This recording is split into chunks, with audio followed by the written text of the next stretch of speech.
Hey College Success, welcome to week 3 of the semester. This runs from June 21st through the 27th. Hopefully now that we're in the third week of the semester, you're more comfortable navigating through here. This is, just the start here section. If you need to reference it for any syllabus information, I just want to do a quick plug. Make sure you're checking your course messages, announcements, the calendar, and your grades. Just making sure that you're staying up to date with all the information. All right, so we're going to go over here in the lessons area. And as I said, we're going to be in week 3, which at first glance, it looks like you don't have quite as much to do, which technically you don't have as many assignments. But I will say, since we're only covering one chapter, there is a career services assignment and it's 30 points. So there are 3 parts to this. So I know at first glance, it looks like there's less, but this has 3 parts and it takes a little bit of time. Because there's only one chapter this week, that does mean, though, you only have one discussion post, which I know is maybe a relief to some of you to not have to post 2 times. So that will still be due by Wednesday for week 3 attendance, and then responded to classmates by Sunday. All right, so we're going to go ahead and get into the materials folder, and we are going to pull up the chapter 4 slides and do the lecture for chapter 4. I also have chapter 4 up and running here in the background with the textbook.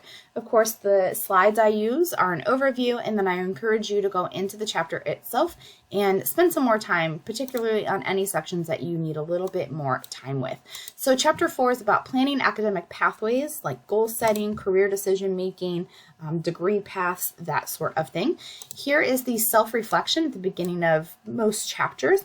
Now this is also in the assignment area that you can take to kind of do a pre and post, but it's just something to think about as you start the chapter. Reflect on your personal goals. What are your short and long-term goals? What are your values as they relate to your career? Do you know the requirements for your particular degree? So these are the things that this chapter will go over.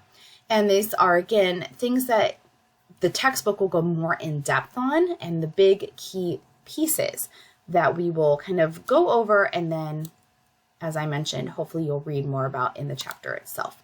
So here's the first section, 4.1. This has to do with your beliefs and how those beliefs and those values can help you set goals. So values in life really do make an impact on the type of decisions you make. For instance, you're going to be looking at this here in a little bit, but 4.1, you can see there's a list of different kinds of values. And this is by no means every value out there, but you can kind of look and see what kind of values do you hold, and then how do those values connect to the career that you are going into or thinking of going into. Because a lot of research has been done on career satisfaction, and what it says, which it probably sounds like common sense, like if you pick a career that is against your values, it's not going to lead to a lot of career satisfaction. Whereas if your values align with your career, your chances of career satisfaction are higher. So, kind of looking and seeing, if you're in a medical field, hopefully your values lie in, health and empathy and, commitment. So those kind of things. So just taking a look at those values and how they connect to the career that you have chosen. You also want to be aware, in this chapter, it talks about goal planning. We've talked a little about planning and setting goals and making sure that you're doing so in a way that is smart. Remember, is specific, measurable, it's realistic.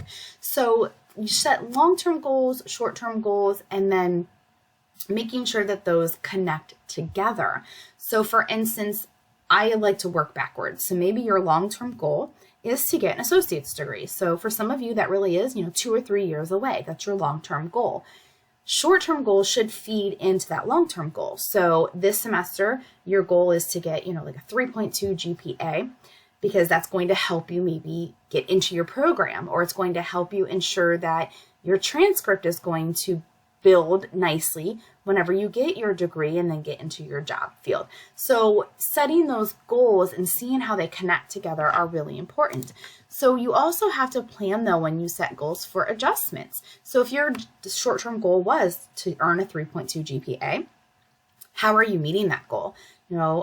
How's it going? Are you aligning your time with how you want to spend it to meet your goals, or are you spending your time in a different way that's against your goals?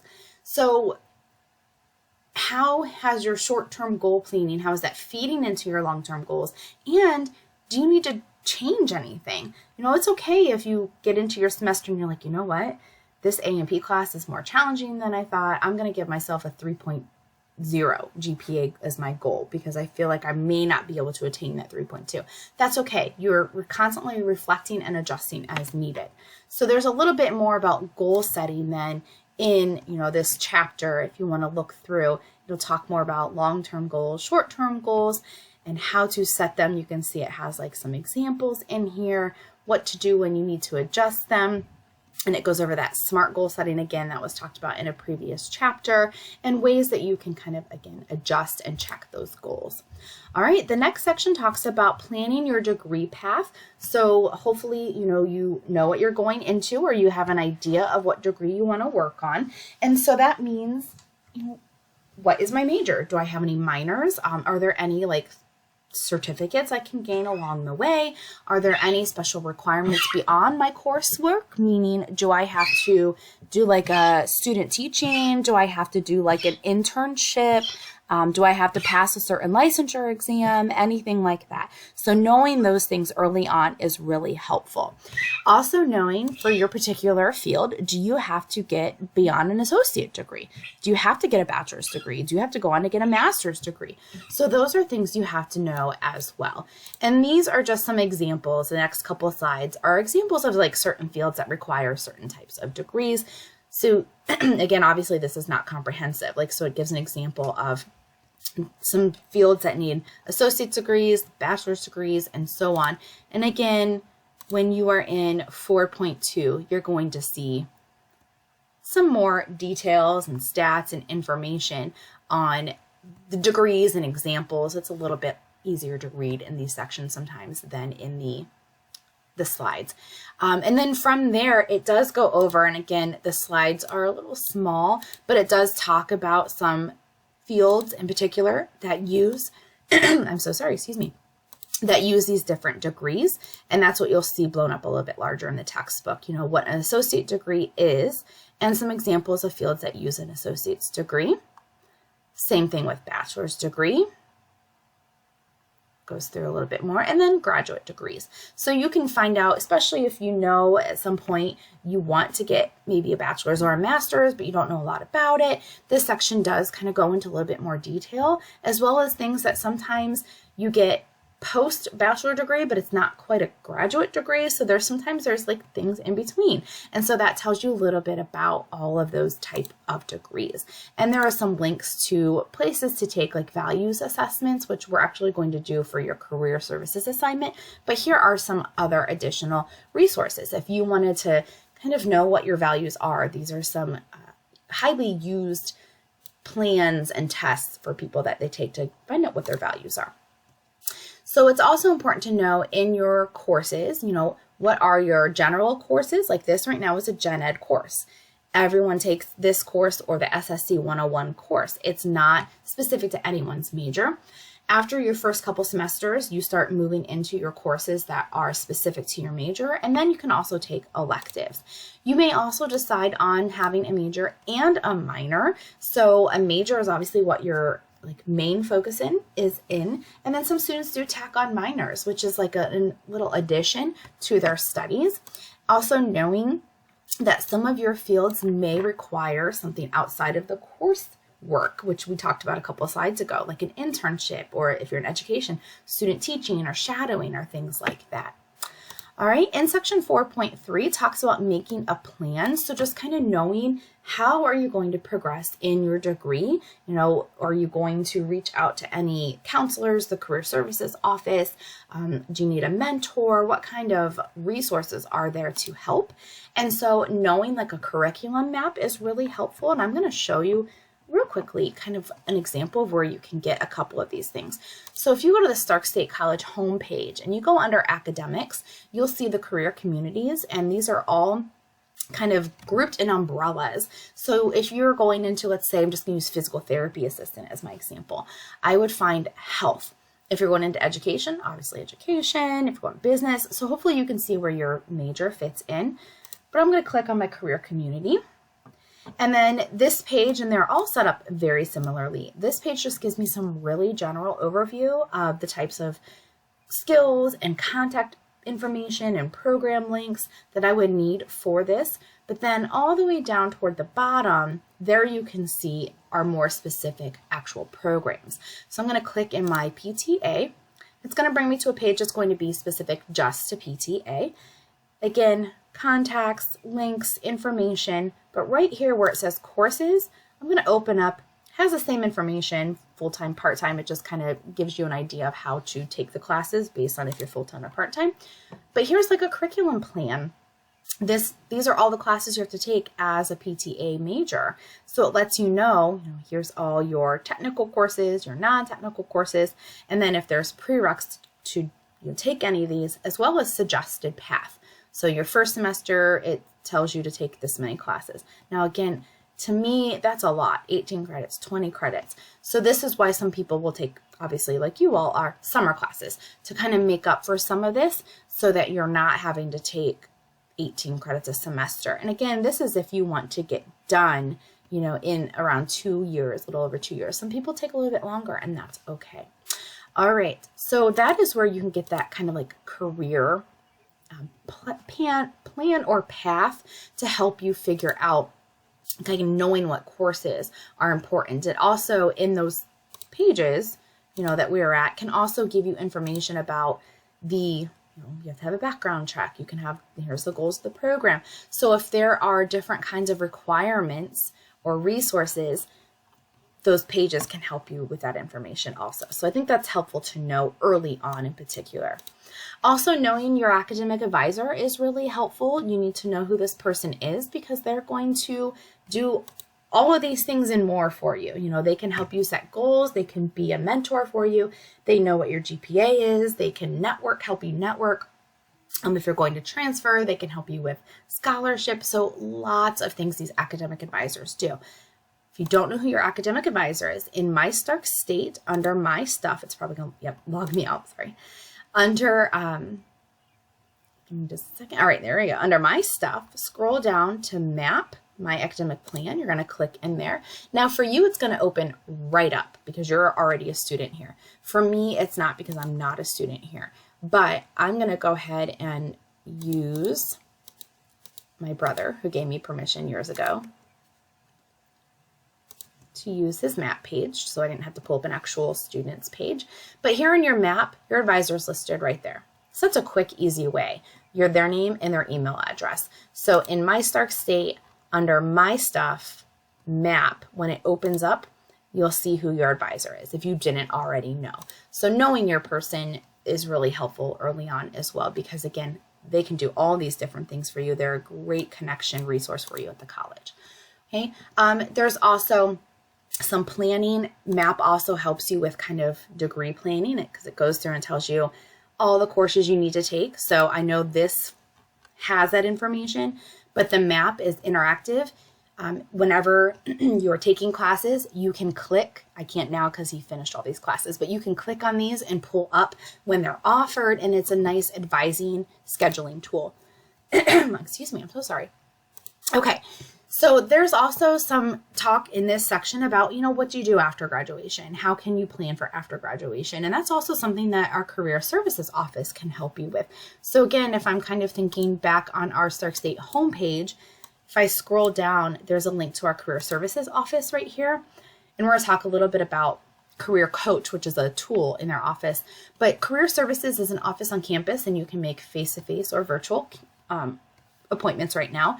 And there are lots of resources here. Even if you didn't want to go see them, you could pull up some information on internships. Let's say you have an interview coming up and you want to practice. Let's say you want to beef up, whatever, your resume.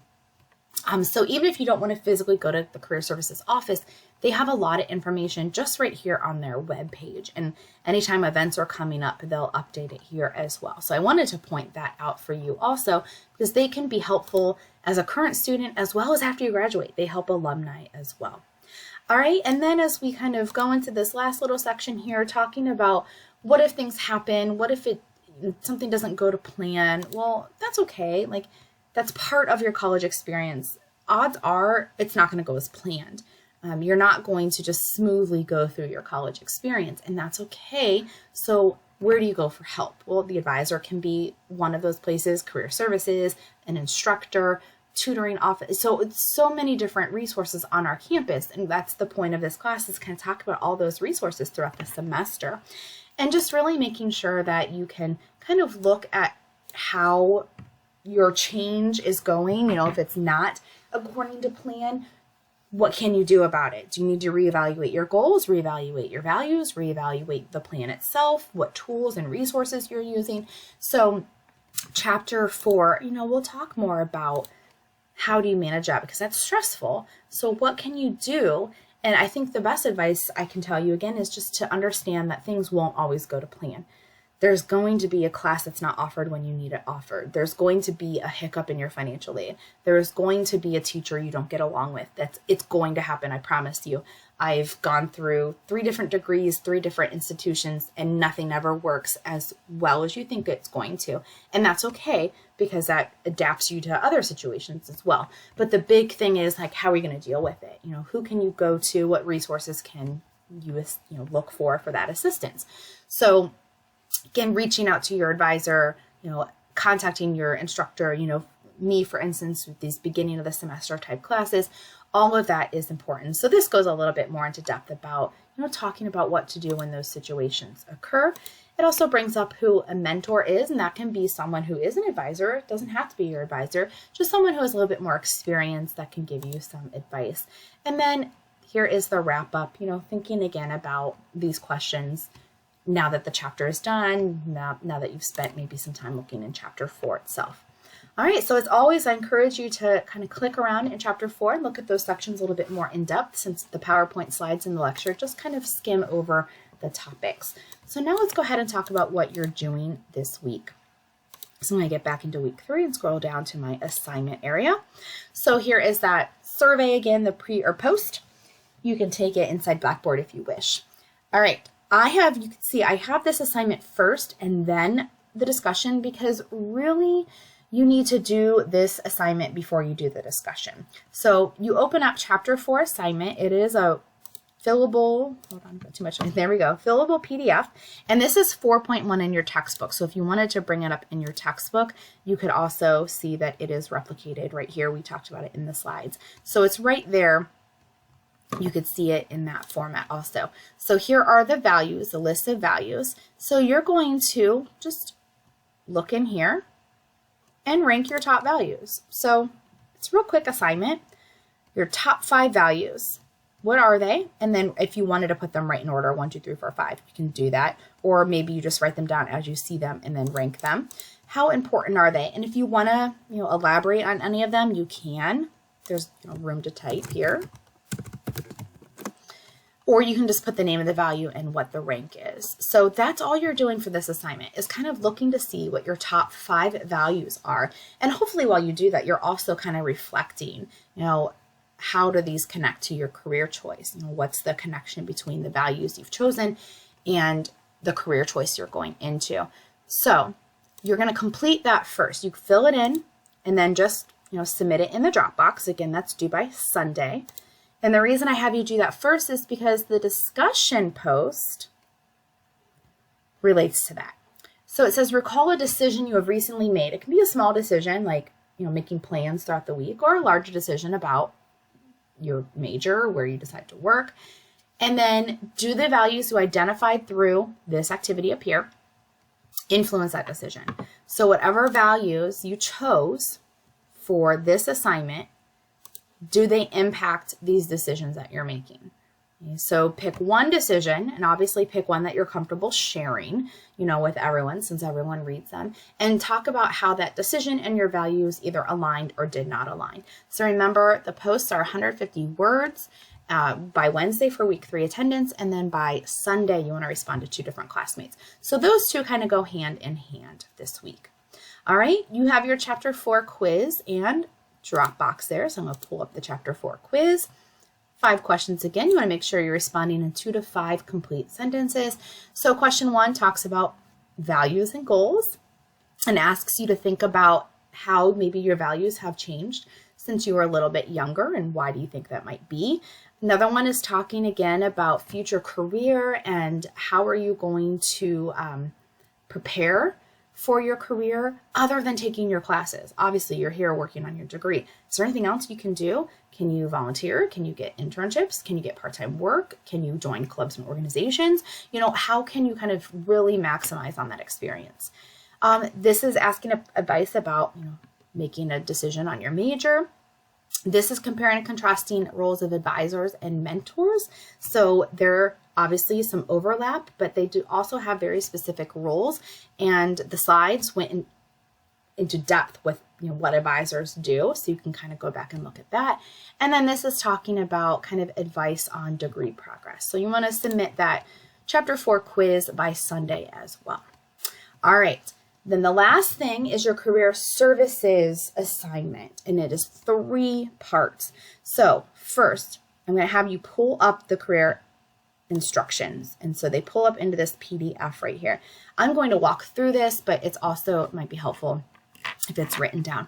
There are 3 parts. Boom, boom, boom. First part, you're going to take the career coach assessment. You can get to it clicking right on that. Okay. I'm going to pull this up again because there we go. Just have it in the background. So it takes you right here. Here's career coach. You're going to click take the assessment. You are going to take the 60 questions because it's more detailed. It gives better kind of connected answers.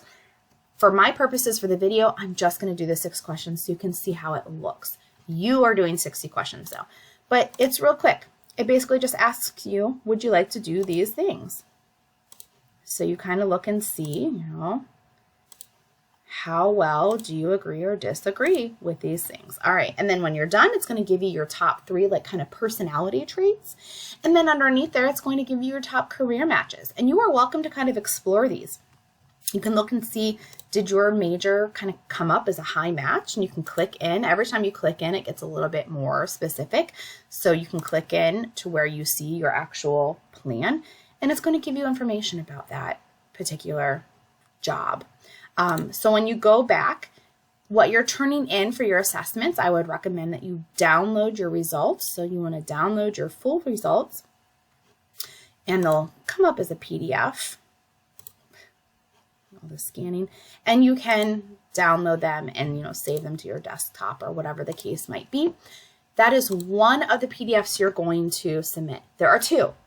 Okay, it says attach 2 assignments. So don't attach that yet because that's only one of the 2 PDFs you are submitting. But that is the first thing that you are doing, is taking that career coach 60 question assessment.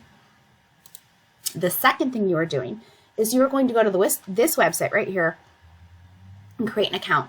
It's free. Here's an access code so that you don't have to, you know, pay for anything. It won't let you copy and paste. You have to enter it manually. Just stay logged in to the Success Academy because you're going to come back to that. But part 3 is watching this workshop video, which is right here. It's about 47 minutes long. You're going to watch this workshop video. And the workshop video is going to ask you every once in a while to pause and get into Success Academy to do something. So when you're in the workshop video, it says, okay, now pause. It'll say, hey, you need to click on one of these 2 links. Either find your future. So if you're at the very beginning of your college career and you're not sure what you want to major in, that is for you. If you're more into your college career and you're going to start looking to build and get into the job field, this is for you. You're going to click on one of those, whatever fits you best. It's going to take you to like a video. You're going to complete these little modules. Eventually it will actually load and bring something up. Now, when you're done, you are going to be able to see that you've made some progress. You're going to either email the progress, or you can download it and save it. You can email the progress to yourself, and then you're going to save that as a PDF, and that's the second PDF you're uploading. So remember, back in the instructions, it says, you know, part 1, there's that PDF. Part 2 is the Skills Academy. Part 3 is watching the video, taking one of these 2 options, and it walks you through like how to go through, you know, don't email to me. It has a little note there. Don't email your progress to me, but email the progress to yourself and save it as a PDF. That's the second PDF attachment you're uploading. So when you go into here, in this Dropbox, you are dropping 2 PDFs. your career coach 60 question assessment results, and your progress from the Skills Academy, where you are completing, you'll watch a module and you'll complete those progress. The third part is the video itself. That's how you get the other points. There's 3 parts. Each point is 10 points. Each part is 10 points. The third part is the video itself. When you have watched the video all the way to the end with sound on, Blackboard sends me a little notification that, hey, so-and-so is completed, and that's how I know that you've watched the video, and that's how you get your third, full points for this assignment. Okay, so make sure you submit both PDFs in this Dropbox, because if you only submit one, it won't let you go back and resubmit the second. All right, so that is week 3. Real quick recap. Make sure you pay attention to week 4 materials. Post in the Chapter 4 discussion board by Wednesday for week 3 attendance. Respond to 2 classmates by Sunday. Complete the Chapter 4 quiz, Chapter 4 assignment, and Career Services assignment by Sunday as well. Please reach out if you have any questions, and have a great week.